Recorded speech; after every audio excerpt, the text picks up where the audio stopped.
because if your muscles are shortened, then they're not so healthy. That's kind of a complex analogy, but one of the ways stretching does benefit you is some research is saying if you ever to see some really ripped bodybuilders, you can see the feathering in the legs.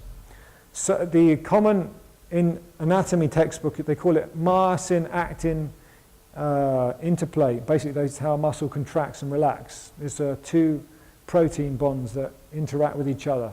But actually, they still don't know if that's the fact. It's a guess, actually, in the scientific world. It's not been proven. One of the ways that stretching is good for health is it does realign muscles. If they are slightly damaged or they're not so integrated, it does help to realign the fibers in research. Very interesting. Also, the big thing I'm going to talk about, but more with aerobic training, is capillary density. I'll explain to that later on. But one of the ways we must look after ourselves is the skeleton system looks kind of dead because there's no flesh to it, and psychologically you can look at that and think that there's not much to it. The skeleton system is a key component of your life. Some of your immune cells are generated from your bone. So your bone health must be strong. Stretching improves bone health. The reason why I believe is this. When you are doing a certain stretch, for instance, not too challenging, but when you are working cardiovascularly, heart rate is pumping more vigorously, the blood supply is pushed into your muscular system. Stretching is the opposite. It's parasympathetic nervous system activation. So your muscles are attached via tendons to your bones. They kind of wrap around too. So when your heart rate is slower and you're working on just slowly improving your flexibility, what you're also doing is, because heart rate is slower, I'll explain this in more detail in a minute, is more blood could well be going inside your bone. You're stimulating your bone. The reason why that is more likely to be possible, not any big academic studies, is people should try this out at home. If you have a hollow bamboo cane, you wrap a load of toweling around it that's wet, and then you squeeze it. The water from the wet toweling goes inside the bamboo cane. So your stretching, I believe, stimulates bone health. Bone cancer is a serious disease, very low recovery. If you get bone cancer, you're in real trouble. Same as lung cancer and pancreatic. They're probably three worst. So survival rates are really low. So you want bone health. So stretching has many benefits that are undiscovered right now. More studies are coming out on yoga. In Choi-Bo, we don't use yoga. We use deep abdominal breathing and a unique stretch that works the left and right side evenly. So it's kind of yoga, but it's a part of the system that's been carefully integrated into Choi-Bo to make it a complete system.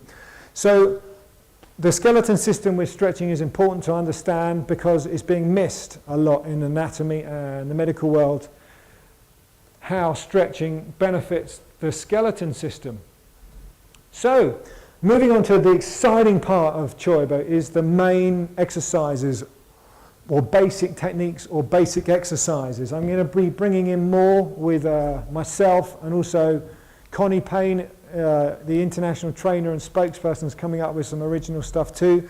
So, we'll make sure everything we bring in has the right physiology behind it so that it works the body the right way. So basic techniques. Conscious exercise must be brought into life, because if you exercise unconsciously without thought and the right backbone to it, then you exercise the wrong way, you'll damage your body. So every technique we're using in Choi-Bo follows biomechanical principles. Your core, which is this area here, some people will call it abdominal area, but it's the deeper muscles are called the core in exercise science and also some of some old schools of Eastern philosophy. But the core must be understood, because if you were to try this out at home, let your one hand run in and out, you can feel, if you're sensitive and pay attention, your stomach area is firing. Now when you move your hand and your feet, this area fires automatically before any other part of your body. I think it's 10 to 115 milliseconds before anything else. Little bit, some scientists in disagreement. So but it's at between 10 and 120 or 125 milliseconds before any other part. So in knowing that, the first part of your body you should move, whatever exercise you're doing, should be this area. It's called biomechanics call this, biomechanics, it's a new area of research anyway. People that are studying biomechanics call this the proximal segment. It's the largest segment closest to the core. So that's the first segment that should move if you are moving following biomechanical principles. Many people punch in systems or kind of like this with a static area here. It's not using the best science. So Choi-Bo will use the best science. So the first thing we move when we punch is the core. So this area moves first before anything else. The punch or hand, which is the smallest segment furthest away to the proximal segment, which is the largest, this is called the distal segment. So it's a small area and it travels out last. Also in Choi-Bo we accelerate and decelerate in the air. There's no stopping suddenly. This is a hinge joint. It's not designed to lock out. Karate still teach that.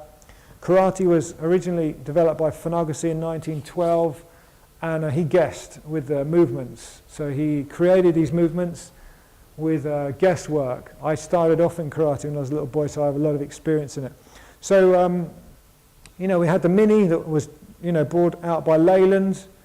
30 years on, BMW bought out Leyland and they own the Mini, and they brought out a better model. Unfortunately, with martial arts, people follow tradition. It's not usually the best way. So some traditional values are important in the modern world, but actually when it comes to evolving, we need to look at science to find the best way and look to analyze what we're doing, even away from science, that word. Analyze, is this the best way to move? So the basic techniques in Choi-Bo are unique. They follow biomechanical principles. There are many. There's the round punch, the rear reverse knife fence. There's the rear punch, the rear reverse side fist, upward punch. Other techniques: offensive front round punch, upward diagonal punch. Many. We've also got many kicks, the same thing, that follow biomechanical principles. They're all done the right way. The reason why they're more powerful than other techniques is, I know aerobic systems do use, movements in aerobics classes, but they lack what's called meaning. Meaning is very powerful. If you have no meaning in your life, it's pretty empty. And there's big studies on how you have meaning, like a family, a partner, love. You have something that you believe in, that you work towards in life. It's very powerful on your cell. Someone who is lost, maybe drinking alcohol or even no abusive nature, just lost with no meaning, kind of wandering. So to have meaning is powerful. So the Choi-Bo techniques have a lot of meaning because they're correct in biomechanical principles. That means they're really healthy to perform in the air. Brilliant. Further, if you were to use these on targets, they really work. So in Choi-Bo, you're not only using learning techniques, blocks as well we use, but when you use a punch or a kick or a strike in class, you're developing the right technique that would actually be used on a target. They're very powerful. Even a young lady or a small boy can learn to kick or punch with tremendous power. Psychologically, that makes you stronger. So if we were talking about Maslow's hierarchy of needs, the first is physiological need is food, water, shelter. Very deep need is security. If young men or young girls lack confidence, that's not healthy for the cell. It's too fear-based. So Choi-Bo techniques make you more stronger, more confident inside. So if you know that you can defend yourself, then you have more confidence. That's much more powerful than any exercise program that's not using these techniques, because it has an internal change. So you change inside out. So you know you can defend yourself. You don't feel frightened by anyone. So I'm only a little guy, not big at all. Lots of guys taller than me. I'm not frightened by anyone at all. So that's inner confidence because I know the techniques work.